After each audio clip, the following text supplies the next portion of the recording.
Well, we have about 2 more minutes and then we'll start. Maybe while we're waiting for a few more people to jump on, I'll just say a couple things. The market turmoil in the last few days has been extraordinary.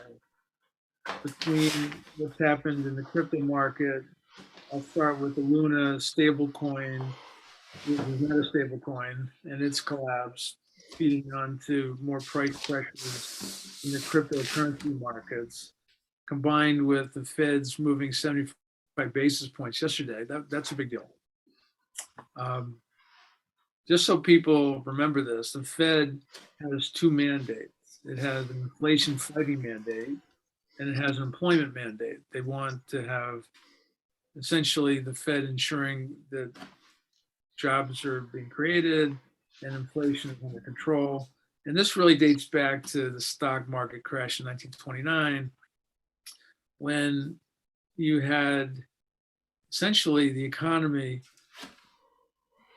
at less than efficient employment levels. So, yeah, we didn't have inflation for quite a long time, but we had a Great Depression because we didn't have enough jobs being created for the economy. So Congress pivoted to make the Fed fight those two mandates. And frankly, right now, we do have full employment.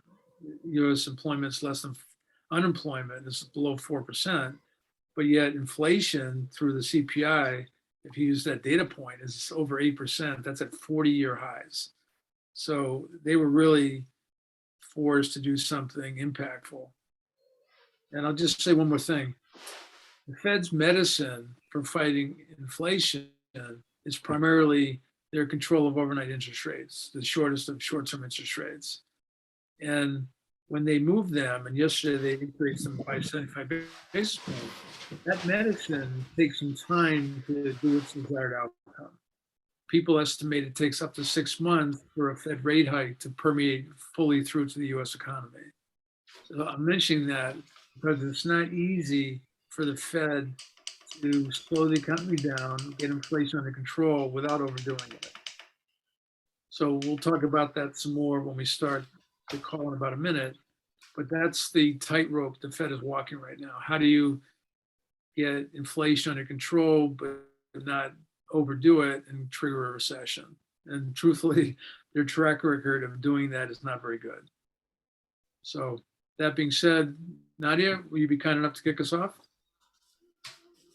Sure thing. I kind of have a question on that front, but we can always ask that a little later. All right, I guess we can get started, and we are live now. So welcome everyone, good afternoon, and good evening to some of you. Dario, I know you are calling in from Switzerland, so welcome to join us. And for those who join us for the first time, in case you are wondering what is this Mastermind group, and some of you, you've joined a couple of times already, so good to see familiar faces too.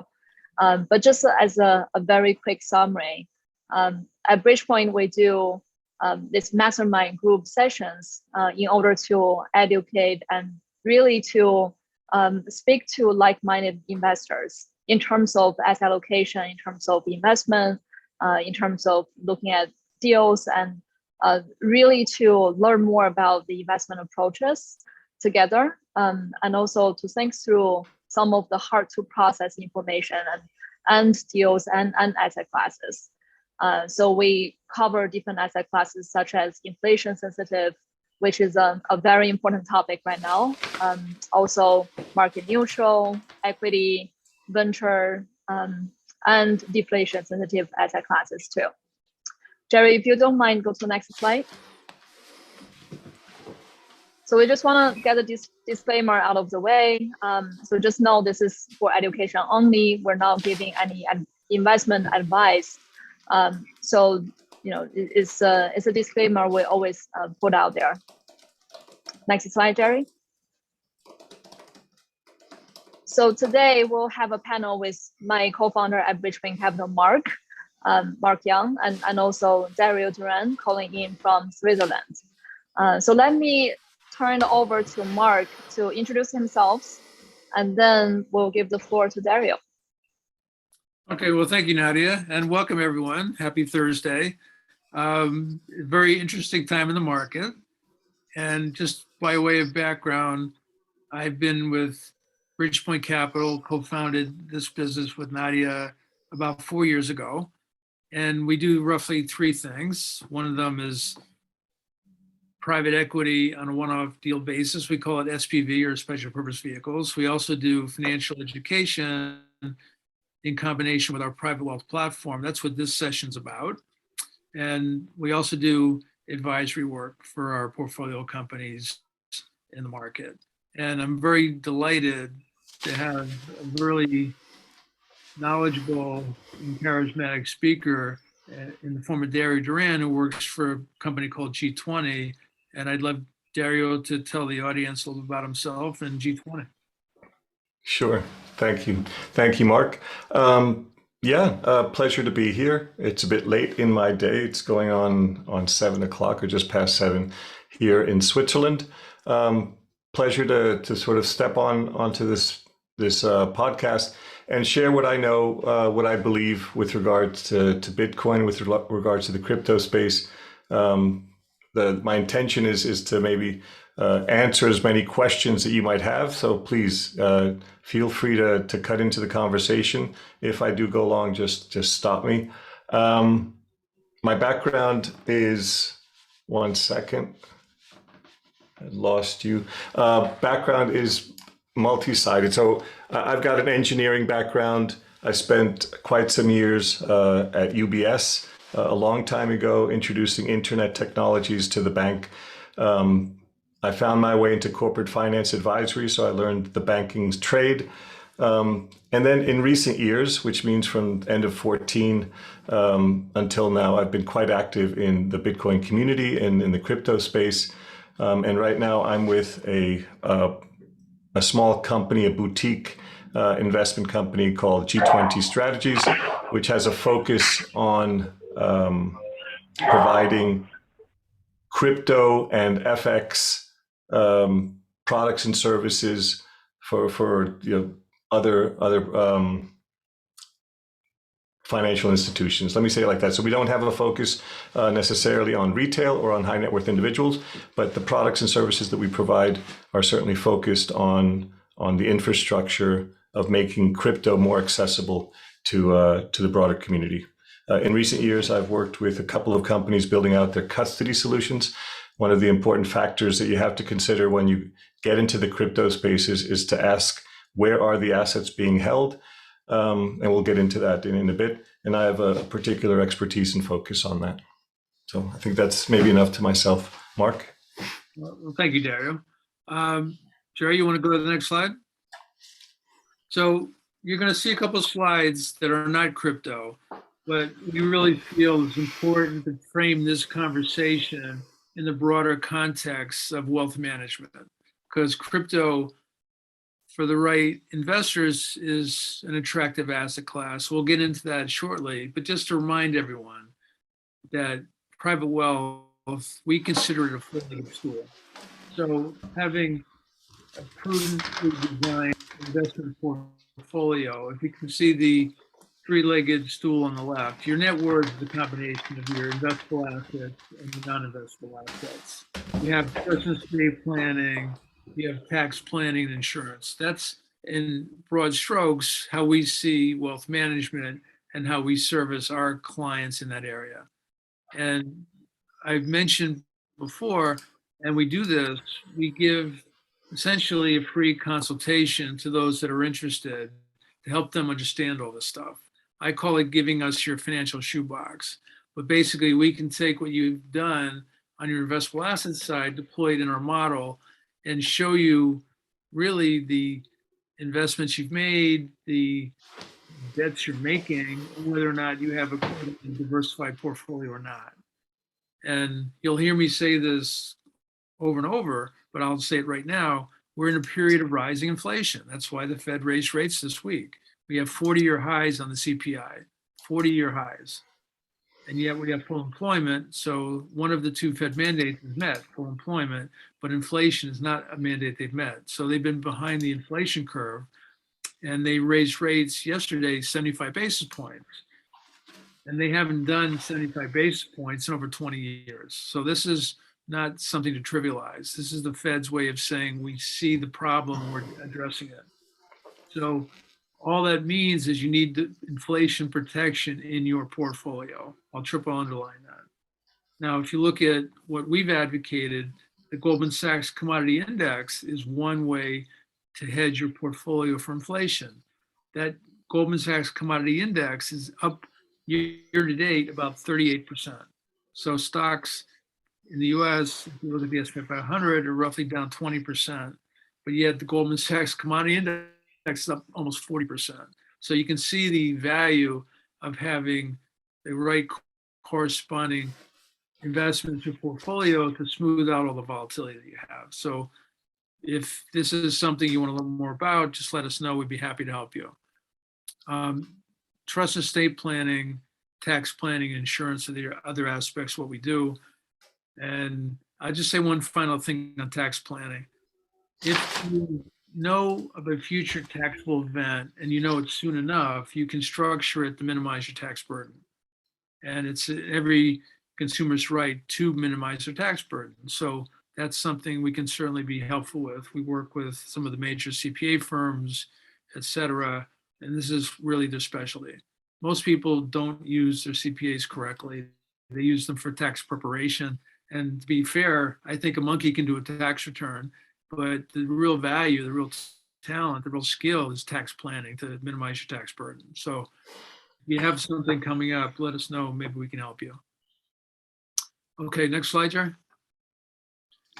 This is a reminder, then we'll get on to the meat of this discussion, which is the crypto market and what's happening out there. If you look at what drives return, surprise, surprise, asset allocation is 91% of the game. So trying to pick the right stock, trying to time the market or other factors doesn't really move the needle. It's fun, it can be mentally stimulating, but it's not effective. You want to be effective, get your asset allocation. What we're advocating. If you look at the graph on the far right, you have 3 data points. The key takeaway, the optimal portfolio that, frankly, I deployed originally at McKinsey & Company for the partners of McKinsey. This was the formula, this is the allocation. So 40% of your investable assets would be in equity, of which 50% of the 40% or 20% can and should be in alternative investments. And 30% in market neutral, that's a fancy way of saying market neutral hedge funds, and then inflation sensitive and deflation sensitive. By deploying that approach, you had a portfolio that had a higher return than equities with less volatility than bonds, excuse me. That's where you want to be. You want to be in the left-hand quadrant of this chart where you have the highest return with the least risk. And that's what we believe we can deliver to people. So that's just a reminder of our value proposition in private wealth. So Jerry, if you'd be kind enough, go to the next slide. Okay, this is just a chart and the gray bars are recession. So the Great Recession of 2008, you can see the Fed started with interest rates about 5% and they cut them all the way down to basically zero. In a very rapid sequence in a short period, and they kept them there. And suddenly, you can see to the far right where they raised them dramatically yesterday. And currently, the market is expecting the Fed to raise rates another 125 basis points between now and end of the year. So that means a 75 hike and a 50 hike. But that's pure estimation. Will be subject to what inflation does to the market, but I can promise you the market can take good news, the market can take bad news, it can't take uncertainty. And right now there's still uncertainty because no one knows how bad the inflation problem is and what the Fed will do to respond to that. Okay, Jerry, next slide. Yay, we're into crypto now. So Nadia, do you want to ask the questions to Dario and we'll go forward? Sounds good. So Dario, you give us a little bit background on yourself. And to be honest, it's really hard to find someone who has gray hair in crypto right now. And, we're lucky we found you. So maybe give the audience a little bit, of your understanding of what is crypto and what is investment in crypto, and what do you think of the general market? Okay, so my own history with crypto, with Bitcoin, with blockchain and in the space started at the end of 2014. A colleague of mine, we went out for a coffee, and he had to see me. I was doing something, but he knew that I had a technical background, and he wanted to share with me an epiphany that he had had. And the epiphany that he had, he shared with me was blockchain, he says to me, is going to revolutionize settlement between banks. Banks are going to be able to settle across this blockchain thing. And I asked him what a blockchain was, and I had no idea. He couldn't explain it to me. He's a bit more senior than I am, and so I said, okay, I'm going to step away. I'm going to go take a look and see what this stuff is about, and then I'll get back. My background, is building networks, 30 years ago. So I understand how internet works. Yeah. And I went to the Bitcoin community. We had meetups in Zurich. And at the time, Zurich and Switzerland had an overabundance of what's referred to as Bitcoin core developers. So developers that have a particular skill set at blockchain and Bitcoin and cryptography and network and peer-to-peer networking and higher mathematics. And I was able to go to the meetups and ask my questions. And I walked away finding that the Bitcoin community, okay, which is where this all sort of starts, had a lot of talent. It has a lot of talent. It had a lot of talent. These individuals that I was meeting were coming out of Google. They had developed technologies over the years. A long time ago, when you got onto a web browser, there was no secure way of transmitting a web page. So these days, when you get into a website, you see HTTPS at the beginning of the URL that you type in. So one of the guys that was at these meetups, he's the guy that developed that, the S on the end of HTTP, the security, right? It's something called SSL for secure socket layer. And it was fantastic. So this guy who I knew was a rocket scientist was interested in this thing, this Bitcoin thing. And this Bitcoin thing used blockchains. Okay. And so I dug into it and I loved the people. I ended up sticking around. And I went back to my friend back then at the time and said, yeah, this blockchain thing, I'm not so sure about that, but this Bitcoin thing, this digital bear asset, that has something, that has legs. And then that, I think I come to the first sort of takeaway from what I'd like you all to share or to know, when you walk away from this, what makes Bitcoin interesting and crypto, in general, is that there was a new digital thing that was created when Bitcoin was invented. Okay, we all know what a dollar bill is. It's an instrument. It's a financial instrument. When you have it in your pocket, it belongs to you. When I have it, it's mine. And these instruments, they're referred to as bearer assets. There are also, in financial world, instruments for stocks and bonds that may also, historically were also bearer assets. It was a certificate that allowed you to go to the bank, and when you presented the certificate, the bank would hand over the monetary value that was associated with that thing that you just gave them. So this bearer asset, concept is well understood in finance. In the digital world, having a bearer asset didn't exist before. If I took a picture of you, I could make 1 million copies and you wouldn't be able to distinguish between them. If I made a music file or a Word document and shared it, I could share it 1 million times and there would be no distinction between the one that I created and the copy. And Bitcoin, because of blockchain, because of proof of work, because of these technologies, because of cryptography, Bitcoin made it possible to have a digital thing that when you had it in your possession, in your computer, in your telephone, you controlled it, and the network would know that yours was valid and all other versions of that were invalid. So Bitcoin is important for many reasons, but the big one that I want you to walk away with is it's important because it's the world's first digital bearer asset. Okay. It's a digital thing that I can transmit. And when I transmit it, you know that you have it and I don't. Okay. And that conceptually is an interesting thing. And you know, what's the use case for this digital bearer asset? Well, until now, the biggest use case has been it's kind of like money. Okay.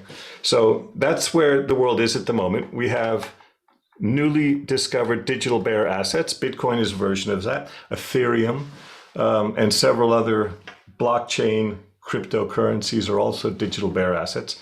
But that's what, you know, that's what crypto is. It is this new thing that came into existence that we can now transmit over the internet, just like we do pictures and music. Now we can transmit this digital bearer asset that may have some conceptually, you know, some attribute associated with it. Right now, it's monetary, it's value. I can transfer value across the internet. As far as crypto investments are concerned, you know, taking it a step away, you can invest in crypto by getting the actual digital bearer asset. You can send me an email and you can say, Dario, can you send me some Bitcoin? Here's an address and I will send it to you. Okay. And you have it and I no longer have it. And you can own the asset as an investment into the thing. Of course, I'd ask you to send some money and put it into my bank account, but that's conceptually what that is. But there are other ways to invest in crypto. You can invest also by buying into a fund where the fund has taken possession of these digital bearer assets. And it's not just Bitcoin, they might have a diversification that they employ to make sure that there's a more balanced return on that investment. So you can invest in funds. You can invest in derivatives of these products, in futures, in swaps on these crypto assets. Somewhere, someone is holding on to the bearer asset. And lastly, as an investment, you can also invest in companies that work in the space. You can invest in companies like Coinbase, invest in the companies that are doing the mining of these digital bearer assets. And you know, you invest in the equity of companies that are involved in the space. So there's a variety of methods to sort of invest in crypto. The fundamental one is to actually own the bearer asset, to hold it on your computer, on your phone, on a so-called hardware wallet. That's very clear. Thank you, Dario. Yeah, thank you for sharing that background of how you got into crypto and also introducing this concept of digital bearing asset. So maybe we can get into a little bit further in terms of how should we think about putting crypto as part of our portfolio. And Mark, I'm sure you have more to add here as well. Yeah, I just wanted to make a couple comments to what Dario just said. You mentioned investing in funds, and I just wanted to give a real life story.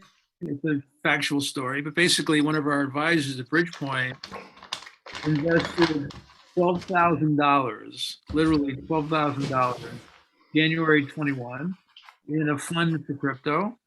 And then frankly, did it as an affinity investment as a favor to this colleague of his and mentally wrote it off. A year later, he saw the statement from that fund and that $12,000 grew to 5.2 million. I mean, that's just incredible on so many levels. And yes, that's the potential, that's the opportunity in crypto, but it's also the challenge because anything can go up rapidly can go down rapidly. So I would like during this conversation and for Dario to talk about how G20 tries to de-risk these investments. So if you do have something that's going up a lot, you don't want to give all that gain back to the market. So how do you try to preserve your wealth instead of just watching it go down, frankly, the drain? Yeah. Okay. I mean, I could pick up on that. So G20 is a small financial institution that's transforming itself into a prime broker. Okay, and a prime broker, from a financial perspective, is a financial institution who provides credit to their client base and allows the client to trade on a variety of venues that G20 will have connections to, and G20 would underwrite that activity. Yeah, so that, broadly speaking, G20's intention is to become the world's not the world's first, but certainly one of the first crypto prime brokers. Prime brokerage is well understood in equities and fixed income markets, commodities markets, and so. But in crypto, it's not really, you can't really point a finger at too many companies doing this type of business. Okay, what makes us particularly good at launching into something like this is that the team has its roots in emerging market foreign exchange derivatives. Okay, so and just to unpack that a little bit, so crypto is something new. The markets are, relative to other markets, small. They have particular characteristics which require a certain level of understanding and depth, and these sorts of characteristics were evident in emerging markets years ago. So in order to trade in South African money, in the currencies of South America, of Asia, you had to have an understanding of those countries, of the cultures, of their monetary systems. You had to understand the flows of, on an international basis, of where money was being spent, where it was being sourced. And this level of technical sophistication is really needed in crypto today. Yeah, so coming from FX, emerging markets, small markets relative to the US dollar market, to the British pound market, to the euro market, it creates a certain mindset, a certain culture for the trading team. In addition to that, the expertise around derivatives. Okay, so if I'm looking to invest in crypto today, personally, I'm okay with 50% drop. In the past many weeks, I have colleagues coming to me wanting to commiserate with me a little bit. I'm sorry, Dario, I know you're really into this Bitcoin thing, but you must have lost half of your portfolio. And I'm absolutely fine with that. I don't mind the volatility, because for me, I'm thinking 5 to 10 years out when I start looking at retirement, and that's the time frame that I'm thinking at. And during that time frame, I'm very comfortable with where I'm at right now and where I expect to be in the future. If you're not comfortable with this level of volatility, having derivative instruments to hedge, to protect you, would be an astute thing to be doing. So yeah, that's a bit about G20, a bit about how to go about hedging and protecting yourself from the volatility. In crypto world, if you've been around for a while, also because my buy-in cost is a lot lower, and I've been through this cycle before, right? I've seen back in 2017, it went from whatever it was, 3,000 to 2,000 to 20,000, and then back down. So I've lived through it. It does hurt the first time around, but I've come to understand it as being part of where we're at. The volatility is decreasing. It's provable. You can look at the charts, but it's still there, and it's very uncomfortable relative to more traditional markets. There was a question that I saw pop up. I didn't quite read it. Is there a question from the audience? Yes. So Dario, I think the question is basically, well, first of all, people are already thinking this is a very informative session, so thank you. Thank you. Is crypto over leveraged, especially I guess on the trading side, I guess in the past 2 years? Do you think people's portfolio are over leveraged, and what should people do forward looking in the near future, given the tightening environment? Is crypto over leveraged? Crypto as a marketplace, as a sort of an assemblage of many players doing many business activities with digital bearer assets, with crypto. Yes, there is a lot of leverage in the system. We have come to see. Okay, the most recent blow up. Well, one of the two recent blowups was a company called Celsius. Their business model was you send them your digital bearer asset, they will safeguard it, which they did very well. They will give you an account so that you can monitor your digital bearer asset, but they have it and you don't. Okay, and what they would do in return for you giving them your digital bearer asset, your Bitcoin, is they would lend you US dollars. Okay, and what they would do with your Bitcoin, if you read the fine print, was they would go and they would leverage up. They would make whatever return that they thought was commensurate with the risk, and they invested in various products, various services, and they leveraged up. They leveraged because they got better return. They thought that they could maybe control their risk better, but they learned that leverage is dangerous. Personally, I'm not leveraged at all. So I'm in crypto. I own the product, right? I have the actual asset myself, and I'm comfortable with that. But there is a lot of leverage in the space because lending is a part of the financial industry, and with lending comes leverage. So I hope that answers the question. But Mark, if you want to weigh in on this, please. Well, firstly, just a couple obvious things, whether it's crypto or any asset. If the asset you own is volatile, leveraging a volatile asset, and keep in mind, it's going to be margin calls. There's rules the lenders are going to apply to that loan they gave you, that margin they gave you. That would argue not to leverage a risky asset. And I'll say risky in the form of high volatility. So if you want to diversify, I 100% applaud that effort because that helps spread your risk amongst many outcomes. So if one outcome doesn't perform as intended, other outcomes can and should. So that makes sense to me, but leveraging up a risky asset by its very nature is not a wise thing to do. We have a follow-up question just on this leverage topic. Is there a certain threshold for people to consider leveraging, if at all? Well, I'll take us back to my time at McKinsey, and firstly, step one is have that efficient portfolio constructed. You have to have that as your starting point. And if you did, that asset, as you saw from the chart, is a very low risk asset. And that portfolio can and should be leveraged 30%.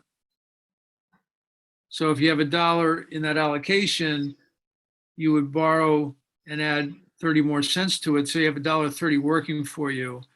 And that approach, that model has worked in all kinds of disruptive markets. So I'll just say with leverage, too much of a good thing is a bad thing.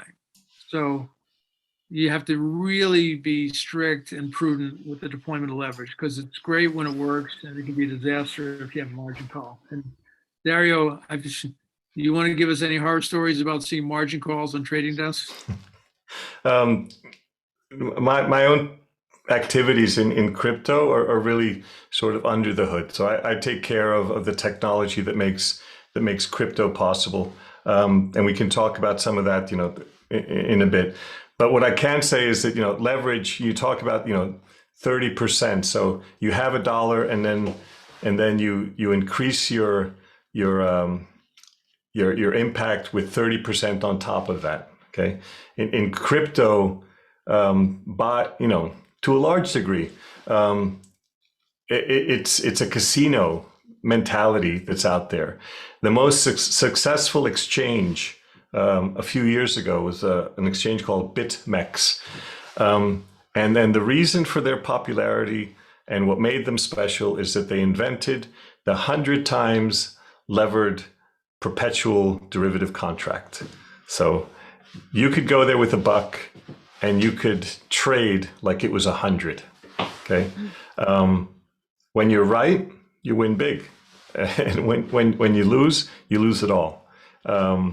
So yeah, so anything that Mark can do and say to temper this excitement, I think is well founded. There's no lack of opportunities to lose your money on exchanges with products that are not well serving for the retail market. Yeah, for professionals even, and that we're seeing, now in recent days, even the professionals, even what are considered some of the smartest guys in the space, are losing it all. They're having to close shop. Okay, yeah, that's maybe to that topic. So there, we continue to have questions coming in. Let me just ask one more question before we jump back to the chat box. So let's go further into the portfolio. How should we consider crypto in our investment portfolio? And you mentioned there are different ways of investing into crypto. We can own an asset, but we can invest into a fund. We can invest in venture, companies who are doing work in this space. What would you say to advise our audience here in terms of how to diversify their crypto portfolio itself and how to put that as one asset class in their overall portfolio? Yeah, that's a huge question. It's a great question. Yeah. It's a huge question. I'll answer it the way I answer it with colleagues and with friends that are starting to look at the space.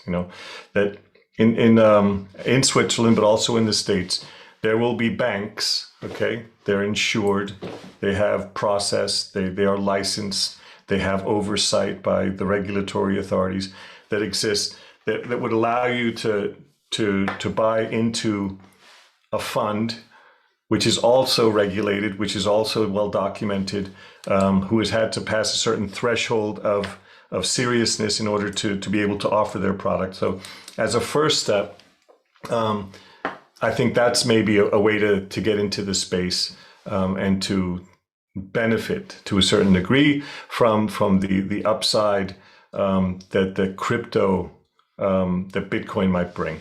One of the aspects which was high on the sort of arguments to hold Bitcoin a couple of years ago was the fact that adding 1, 2, 3, 4% Bitcoin to your or Bitcoin, Ethereum, a mix of the two, to a normal investor's portfolio, improved returns and lowered risk. Okay, and that was a very solid argument for adding a bit of digital bearer assets, a bit of crypto to a portfolio. What the markets have come to learn is that during volatile shocks to the market, where everything goes down, okay, as in recent times with the pandemic and also recently with what's happened with the stock markets, everything does go down, including those things which have been less correlated than others. So even Bitcoin has been impacted by that. So a first step is like I said, you can get into a fund if you can get comfortable with the idea of holding the actual digital bearer asset, the actual coin. Then that is my own preference for sort of a second step. And the reason for that is a bit of a tinfoil hat, sort of a skeptical view of the world that I have. I believe very much that Bitcoin is going to have a foundational impact on society. I don't believe that we will be buying coffee with Bitcoin, but I do believe that central banks over time are going to have to take Bitcoin onto their balance sheets due to competitive nation state reasons. And when that happens, the price of this digital bearer asset, this Bitcoin, is going to go very high.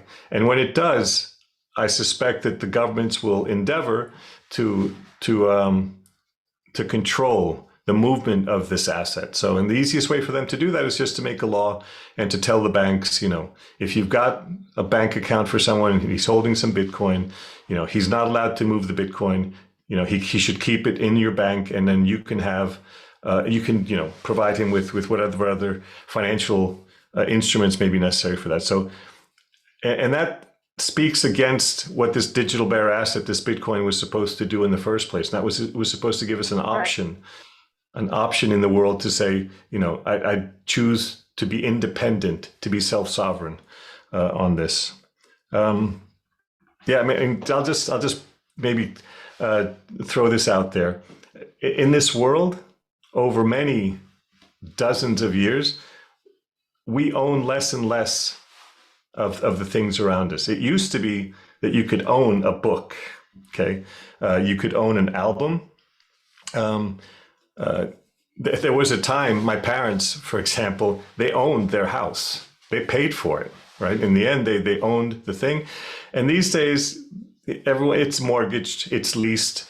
If you've got a book, it's probably electronic on a Kindle, which means that Amazon can turn it off. If you've got music, Spotify can stop your listening pleasure on a whim. And these days, I'm suspecting Elon Musk can stop your car wherever he wants and just control it. So true ownership is less of a thing in the world today. And a digital bearer asset that you can protect with just a number in your head, that has power. That's sort of a statement about self-sovereignty. A few years ago, I was looked at askance by CEOs from banks when I talked about this particular subject, about the human need to own something. Yeah. Mm-hmm. But in recent many quarters, the notion of Web3 has popped up, where artists are able to share their music digitally. They're able to share directly with their fans, with their audiences, and they're able to be compensated for their music digitally. And they're doing this increasingly in a way that doesn't require a Facebook or a Twitter or a centralized institution, but more directly. And this Web3 world is a statement about sovereignty. It's a statement about independence. So they're all linked together. It's a complex topic. I'm sure I didn't address the question, but I hope the information helped. Absolutely. I thought it's very insightful and very thought-provoking as well. And Dario, you did mention regulation a little bit. And actually the question in our chat box is related to regulation. So what do you think, what's your view on the possibility of the Fed stepping in, or even outlaw crypto, if the effectiveness of controlling the market is not effective at all? Well, at the moment, as much as I'm a proponent of self-sovereignty, of controlling your assets, the freedom, there's that libertarian in me. We don't have enough regulation in crypto. So, and the result of that is that, from one day to the next, institutions can disappear. In recent times, you might have read about something called UST, Terra. To the retail investor, a digital thing that's supposed to represent $1, okay? They were unable to discern the difference between UST and USDC and USDT, these stable coins, and they thought they were buying something which was secure because it wasn't free to float, price up and down. It was pegged to the dollar. But from one day to the next, $50 billion were annihilated. They were destroyed. And the losers on that, to a large degree, were retail investors, okay? Regulators might have been able to do something about it if they had regulation around stable coins and so. So I think regulation is sort of a must. We'll have to sort of deal with it and learn about it and make sure that it happens. What's going to keep the government and the regulators honest is that with time, with growing knowledge, with growing understanding, people will be able to hold the digital bearer assets on their own, which means that there will always be this tension between enough regulation to incentivize the space to protect the retail investor or the investor in general, and not too much regulation to drive the individuals away and to to seek their independence without them. So this idea that Bitcoin and crypto provides us with an option, the ability to opt out in many regards, I think is an important sort of balancing point. So regulation, it's coming. I think it's a must. And I think we have to be aware that we have to balance that. Otherwise, we give up our rights completely to our monetary future to a large degree. Well said. Mark, anything you want to add here? Honestly, that was perfect. There's not much I can really say to what Dario just said. However, Bitcoin, I believe, at its fundamental nature, is really anti-government. It's completely a parallel monetary system from the fiat currency system. So having any government say on its operability and trying to regulate it, does it kill the golden goose? I don't know, but it's really the exact opposite of why people created Bitcoin to begin with. Yeah. I just want to say one more thing. You know, one of the beauties of Bitcoin is there's only so much Bitcoin. They can't make any more of it, right? Where the US dollar or any other fiat currency, you can just print it. And part of the problem with inflation now is, you know, frankly, the last few years, the central bank has been printing money at an extraordinarily rapid pace, and that money is now seeping into the economy and driving asset prices higher. So if Bitcoin is to serve as a store of value, which is one of the key premises, it has to really be independent of what the fiat currency overseers are doing, because that way it's a viable alternative. If you blend it, it kind of kills the premise of why it exists, I think. Yeah, no, absolutely. And just to remind everyone sort of in the audience that, you know, the internet, you know, whatever its roots were, you know, sort of as a military project, you know, being able to create a communications network that was able to withstand nuclear attack. That's where the internet sort of technology came from originally. But it quickly transformed itself into a way for individuals to share information with one another on a peer-to-peer basis, right? So day one of the internet, I could send you a message, right? It didn't go through a Facebook. There wasn't an Amazon that had all of the, you know, all of the books, all of the products that centralized. It was very much a decentralized world that became centralized, okay, and is now again becoming more decentralized. And I think the value transmission things, these digital bearer assets, these Bitcoin, these Ethereums, they're also, you know, they start off as a decentralized thing. There is centralization. There are banks, all of the banks, the largest ones, the Goldman, you know, JP Morgan, Deutsche Bank, you know, in Singapore, the banks, they are all building out systems to hold custody the digital bearer asset. So there is a centralizing effect. They want to offer a central place for their clients to safely interact with crypto.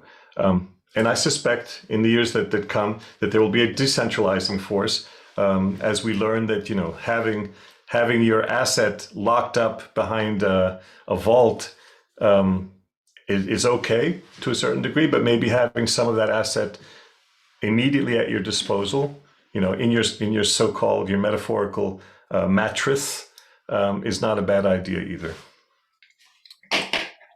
Thank you, Dario. Jerry, if you don't mind, show the next slide. So, Dario, we do want to go back to the investment part and how to really navigate the market condition a little bit more. So as you can see on the slide right now, at the peak, crypto market, the entire market cap is around 2.8 trillion. Right now, it's around 1.1 trillion. So that's 80%, 81% market cap gone. Yeah. So that's a lot of risk. And a lot of people lost money from, you know, this is a crash of the market. What should people do, and what kind of things do they need to know to get into investing in crypto? And is there anything that G20 is doing that's special and people should know about that can be helpful for people to navigate this?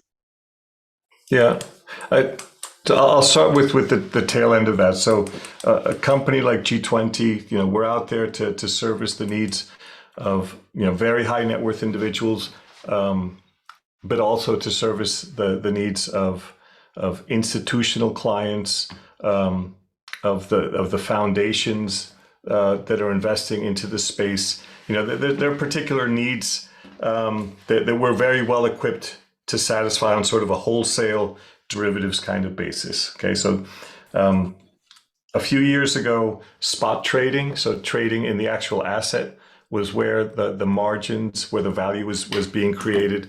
A couple of years ago, when the CME, the Chicago Mercantile Exchange, when they came on and they started to provide futures on Bitcoin, then futures became the place where the investors found their higher returns, higher than average returns. And the next wave of that we see is really just in options.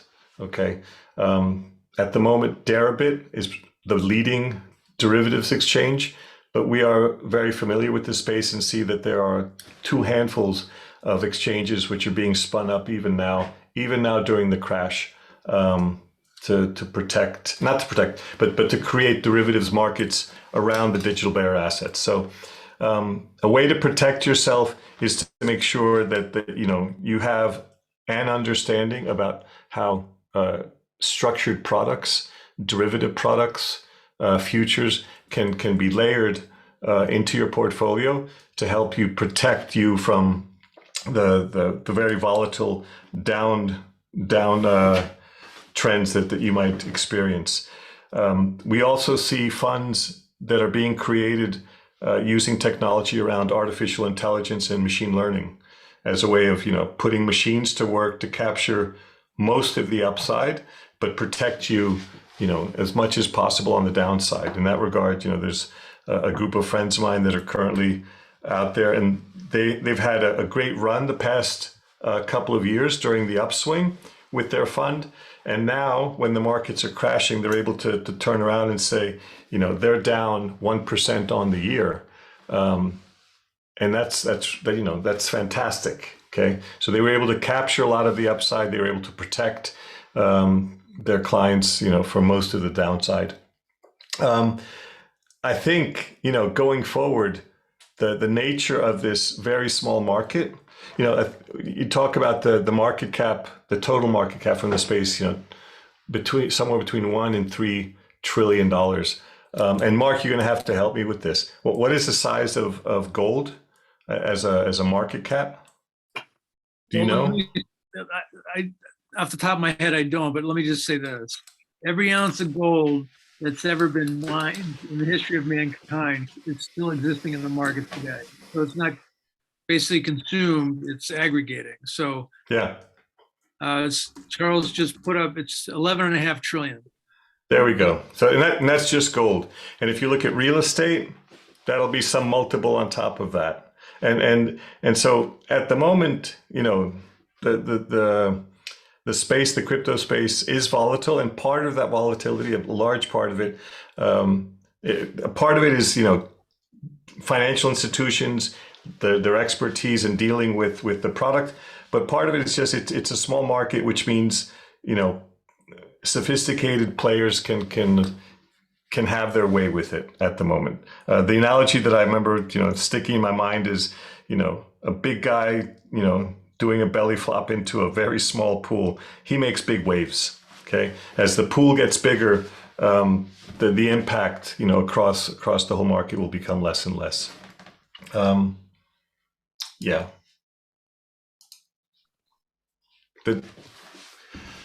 Does that help like that? I think there was someone that had a question that just popped up. So Dario, we do have a question in terms of the digital asset ownership. Yeah. So I guess it's more like a fundamental question, because digital, it sounds more, very easily duplicated sort of asset. So how do people actually own that digital asset, and if people can just easily copy and paste stuff, if it's digital, how to really realize the ownership? Yeah, and there was that the question from Dizao Chen? That one, is that the question? Yes.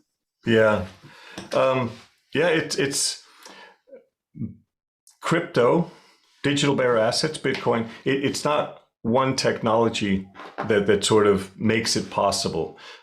Cryptography, okay, the ability to take a message and to manipulate it so that I can transmit it without others being able to read it and understand it. And then on the other side, the recipient can get the message and decrypt it. Right? This technology, this functionality, it's been around since Roman era, right? Encrypting messages is been around. Okay, we know how to encrypt stuff. We know cryptography. The idea of building up a network where devices communicate with each other directly rather than through a central hub in a peer-to-peer environment, that's also been very well documented and done for 30, 40, 50 years. Okay. The idea of taking information, the so-called blockchain, right? The idea there is that you're taking information and that you're linking a particular block of information and linking it cryptographically to the previous block.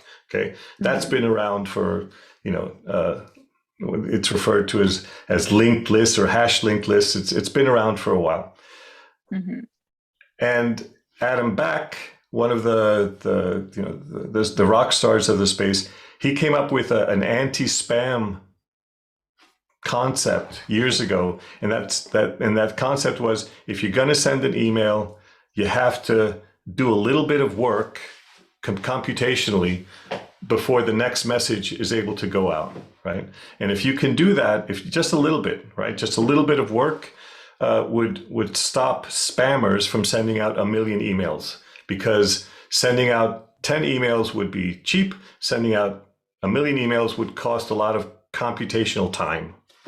And so these functions and these technologies were around since a while. And Satoshi Nakamoto, this mythical person that came up with an idea, came up with some software, he deployed it. He now is non-existent in the world. He put these technologies together in order to guarantee that when I have this digital object, it's mathematically, it's cryptographically, it's verifiably understood that I have it and no one else has that particular digital asset. There is no way to copy a Bitcoin in the sense that you can't tell the difference. You will be able to tell the difference. That's what makes crypto assets, cryptocurrencies, Bitcoin very special. I hope that answers the question for the ability to copy these things. It really isn't like copying a picture. Okay. Yeah. Absolutely. But I guess this is actually a good segue to the next question in the chat box about the security of holding this asset. So of course, we all know Coinbase, and we have the wallets and all that. But if it got hacked, really investors are out of luck. Can you talk a little bit about the security and is there a better way at all? Yeah. Well, a better way, not better way, I'm not too sure. But one thing that's maybe really important to understand, and something which has hindered the development of crypto as a financial instrument, is that unlike normal financial instruments, okay, transmitting a digital bearer asset is sort of a one and done kind of deal. So if I want to send Mark, right, a half a Bitcoin, and I get the address wrong, okay, it could be that address goes to someone else, or it could be that Bitcoin goes into the netherworld and it just doesn't exist anymore. There's no undo function for that. Okay. If I were to want to send Mark, whatever, half a Bitcoin is $10,000 these days, I could do that. And if I give the wrong bank number, the wrong bank account number, the wrong IBAN, and I make the mistake, I can call up my bank, a few days later and say, I messed up and they can undo that, right? If I'm a trader and I fat finger a transaction and I buy instead of sell, or I buy with an extra zero on the end of it, I can call up, the back office and they will unwind that thing. So the risks with crypto are a level up, and it means that, whenever systems are built, they have to be built with this very fundamental mindset that says that when you mess up, you might mess up a lot, and you might lose a lot as well. So you get into simple habits. Just recently, I wanted to, with all this turmoil, I wanted to move some Bitcoin from an exchange onto my own wallets, and it's old school, but I transferred first, $10 worth. And then I transferred the larger amount once I knew that the number was correct, that the system was working, that everything was up to scratch. It is a risky space. There are things that you can do to, procedurally to help. I don't think we've gotten anywhere near what the mass market needs for this stuff. Wallets, that's what, you refer to the mechanisms that hold on to the Bitcoin. They are still too cumbersome, and they're still too complex to really be used in a functional way. So at the moment, trusting a Coinbase with your Bitcoin is probably a good idea. It's certainly much better than being not sure in your own security at home. The statement from President Obama years ago was, the Bitcoin was like having a Swiss bank in your pocket. And then part of the joke is that, it also means that you have, your own security department as well in your pocket, and your own armed forces. As soon as you've got $1 million in your pocket, you're a target, and you're not a target for sophisticated attackers, right? You're a target for somebody with a hammer, right? Or somebody that will, there are very simple ways to attack somebody that has the assets located at home, for example. So there's a use case for banks. Coinbase, I think, was in the question, is a good place to start with that. Well, I hope this answers the question, Mr. Mark Heft. Does this answer your question at all, or do you have any follow-up on this one? Well, I guess we're good on this one. Well, maybe, but Mark, is that you? Are you chiming in? Please. Yeah, no, I just you answered it, and it is cumbersome, and right now it's sort of easier to hold it at Coinbase. Even though there's risks with that as well. Yeah, but they are regulated. They have top-notch engineers, so it's hard, and it doesn't have to be just Coinbase. Okay, I mean, there are increasingly let's call it in the world 10 to 15 very strong, regulated, trustworthy institutions that are able to hold your crypto. I mean, there's certainly, they would argue there are more than 15 or 20, but just in the States, Northern Trust, Gemini, if you have an account with Genesis, there are many solutions. Maybe it's not a bad idea to diversify across them. One thing that I don't quite understand from the financial space on this is that the cost for storage, right, is still out of line with the space. So I think, at least in Switzerland, they're charging somewhere on order of 30 to 60 basis points in cash terms to store your coin, which means as your Bitcoin goes from 10,000 to 100,000 to 1 million, they're going to be taking a tremendous return on their service. But technically, they haven't hired more people. They haven't increased the number of computers that are necessary to keep the stuff safe, right? They haven't done too much. So I think the business models will be changing and adapting to sort of line up with the way we'd like to do things. But Mark, thank you for the question. It was good. Great. So let me just go make ahead, one Mark. final or a comment on your example of 30 basis points going from 10,000 to 100,000 to a million. That is the good and the bad news of people in the asset management business or wealth management business. They're taking a percent fee on your assets. And assets, yeah, we're in a declining market right now, but over time, assets tend to go up. So they have a built-in raise on their customer base every year. And frankly, this is one of the challenges people on this call have is you're a growing annuity to your counterparty. As you just said, 10 grand grows to a million. They just made 30 basis points incremental money on 900, whatever that is, 990,000, right? Yeah. That's money. They didn't add any more people. So it's very, very profitable when assets grow. And you're, to them, basically an annuity. They want to ensure that it stays here, they don't mess it up, and they just grow, but not in a way that's in your best interest.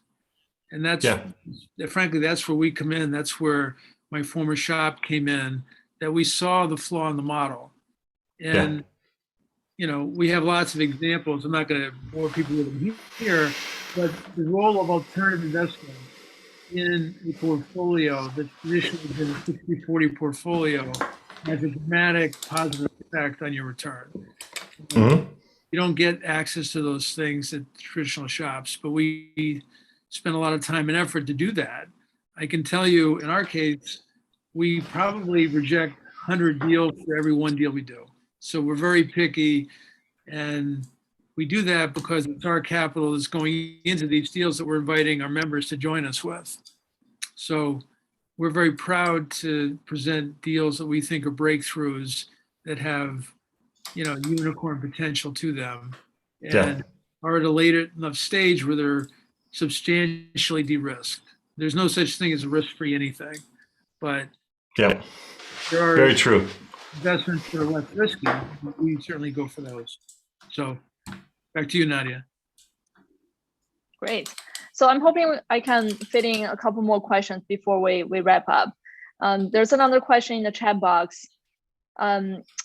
I believe this is more asking about, you know, Web3. So Charles is asking crowdfunding. The crowdfund, exactly. Exactly. Yeah. So what's your view on that, Dario? And, you know, should people look more into Web3 projects? Yes. I mean, it's still early days, but absolutely, the youth in the space at the moment is focusing very much on sort of Web3 activities and Web3 type of you know, this decentralized grassroots, you know, peer-to-peer type of world. It speaks very much to the youth of today. There's a one particular one here, because Charles asked about music.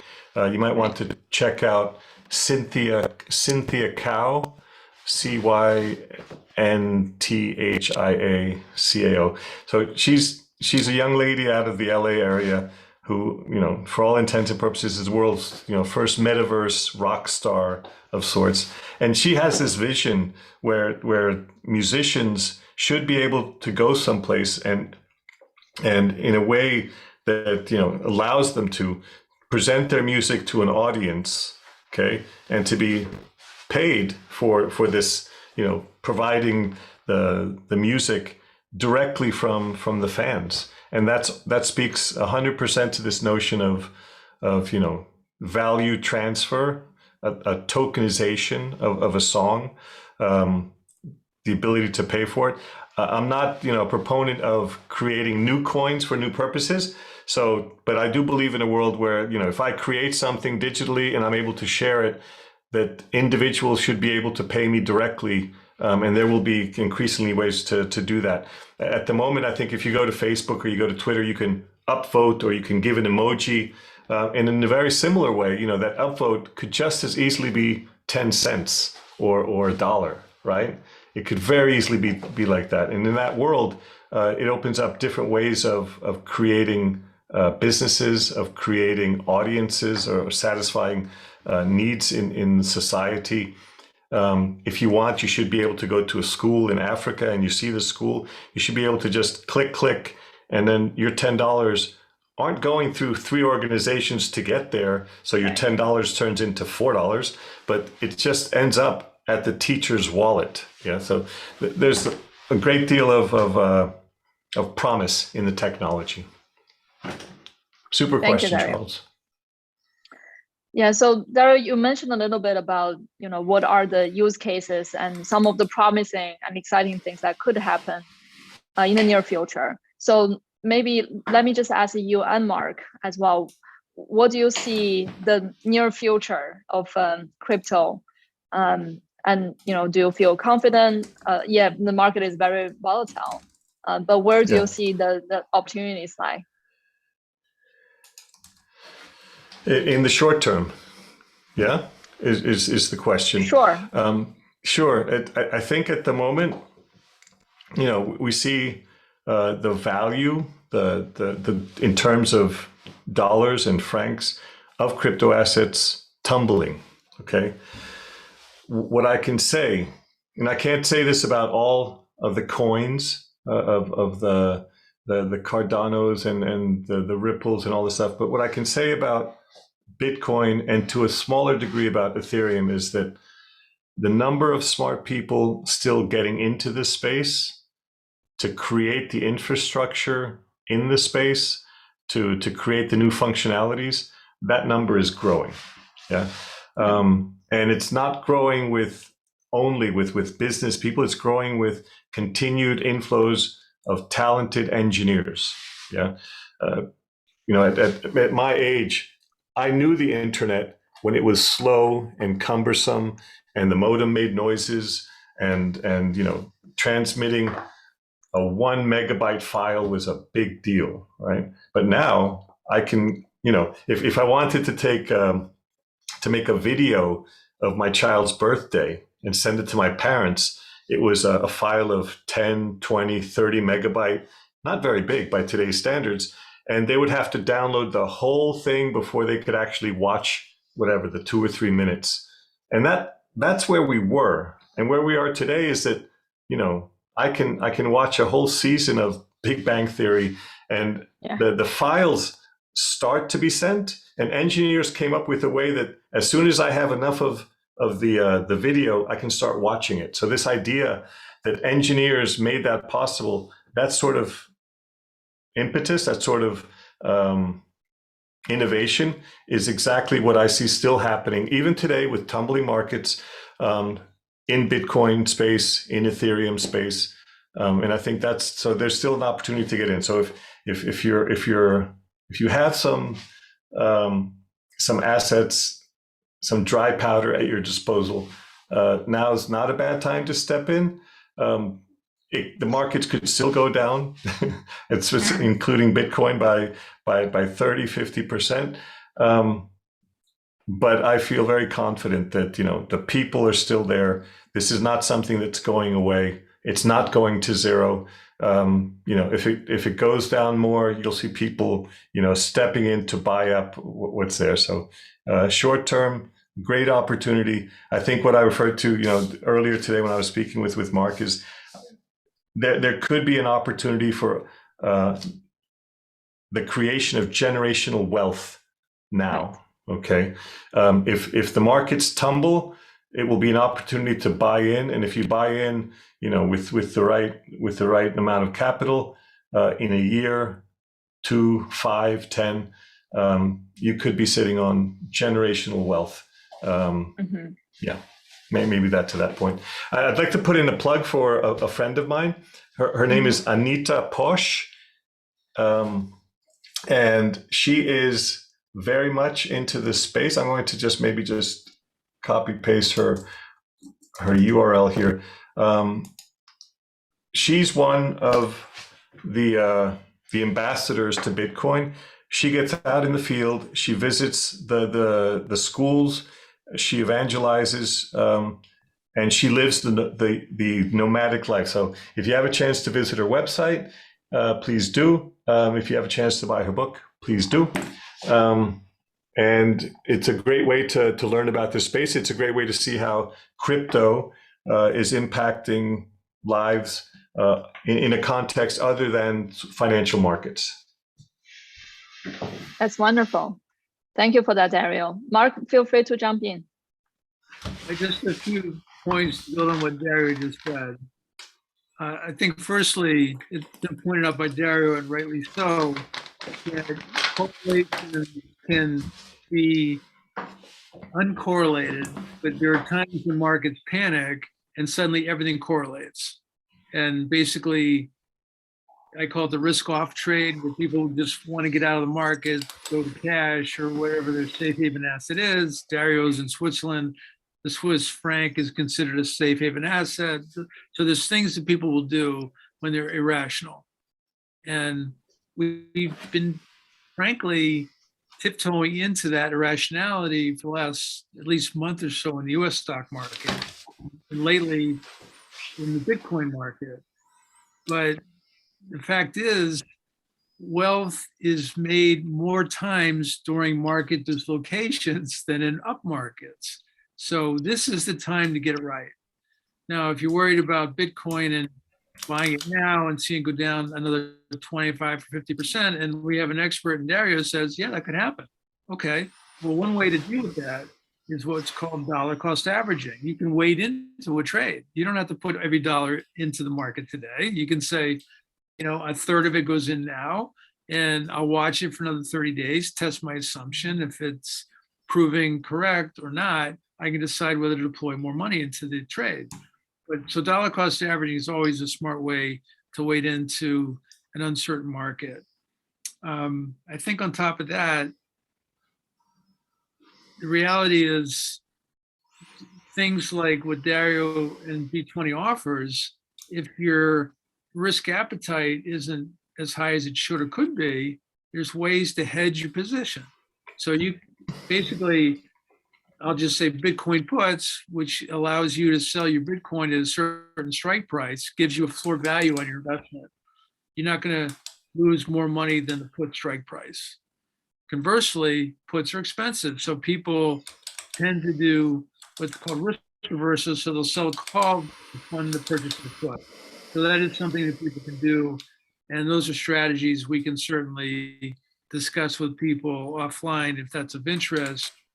And whether Dario's Shop G20 would deal with a direct-to-consumer trade, it's probably not likely, but I promise you Dario knows the right people that would execute that type of trade, and they're probably going to Dario to basically handle the execution of that option downstream.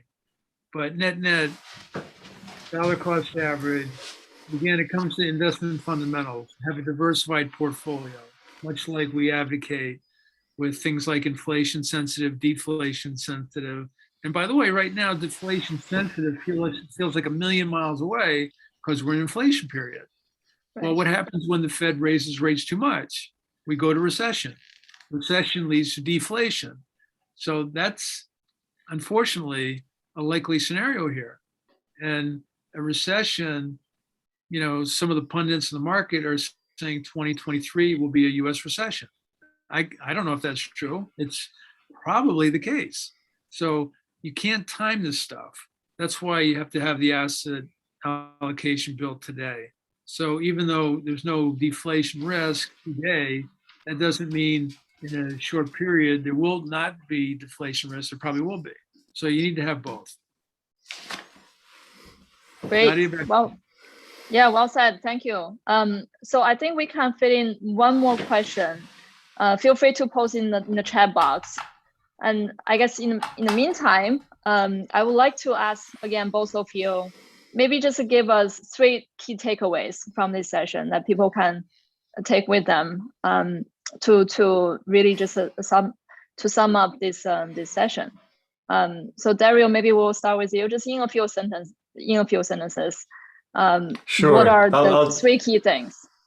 Well, I'm not sure about the 3, but I'd really be happy if the audience and anyone that's watching this later on